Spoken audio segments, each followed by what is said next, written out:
The first one was the danger of having the thoughts of man cripple you. The second part was the importance of flourishing. And today I'm going to speak about fear. And it's coming from 2 Timothy 1:7. It says, "For God has not given us a spirit of fear and timidity, but of power, love, and of sound mind."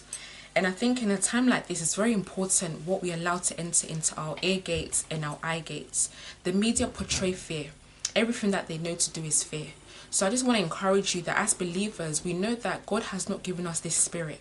So if this spirit is not given from Him, don't entertain it. Don't allow what the devil will bring your way to be what stays and dwells within you. There's a spirit of fear, but there's also faith. Have faith in knowing that no matter what we see right now, God is in control. He knows the end from the beginning. He knows that we will flourish. He knows that we can do great and mighty things. Don't allow the fear to cripple you. Say no to it crippling you. Don't entertain what's not of God and pray against it. When you see that you're feeling fearful or you're worried about what's happening or you're listening to the news and you're allowing that to dictate to you, remove all that. Go into prayer. Make everything in this season a prayer point. In this crisis that we're in, make everything a prayer point. Don't let what you're seeing around you make you fear.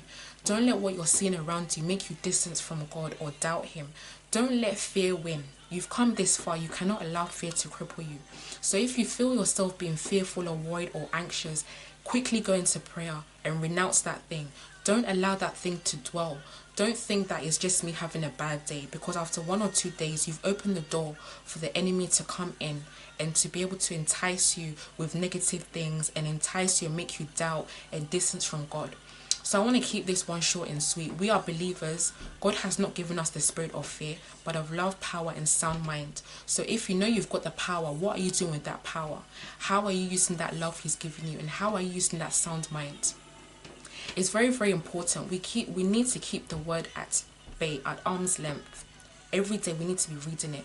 It should never be far from us. Read what the word says about things you're struggling with. Read what it says about the current times we're in. Read what it says about fear and let it encourage you. We sometimes overcomplicate things. If God has not given us that spirit, reject it.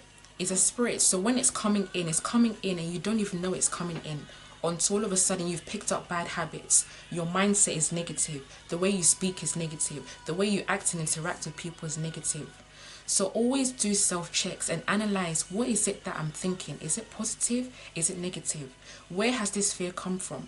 Am I speaking life or death over myself? If I'm speaking death, where did that come from? What door have I opened? Who have I let close to me? What have I allowed my ear gates and my eye gates to take in? And just really be encouraged to know that anything that happens, God is not surprised by it. It's not taking God by surprise. But don't let fear that has not been entertained by God or even bought from God entertain you. Whatever that God rejects and doesn't allow, let that be what you reject and don't allow. We are made in His image. So what He likes, we like. What He dislikes, we dislike. So if fear is coming in, look at what you've allowed yourself to entertain. Look at what you've allowed to get close to you. God hasn't given us that spirit. But many believers now are walking in fear. And so they're walking in fear and their faith is so limited. Their minds are limited. Everything is negative. But I'm praying for you that this fear will move. This fear has no room in its life. In your life. This fear has no room. Everything that's of fear, we are breaking it because God hasn't given us that. We're going to only entertain what God allows and we're going to speak what God allows. So I want that to encourage you and strengthen you to know that no matter what happens, God is in control.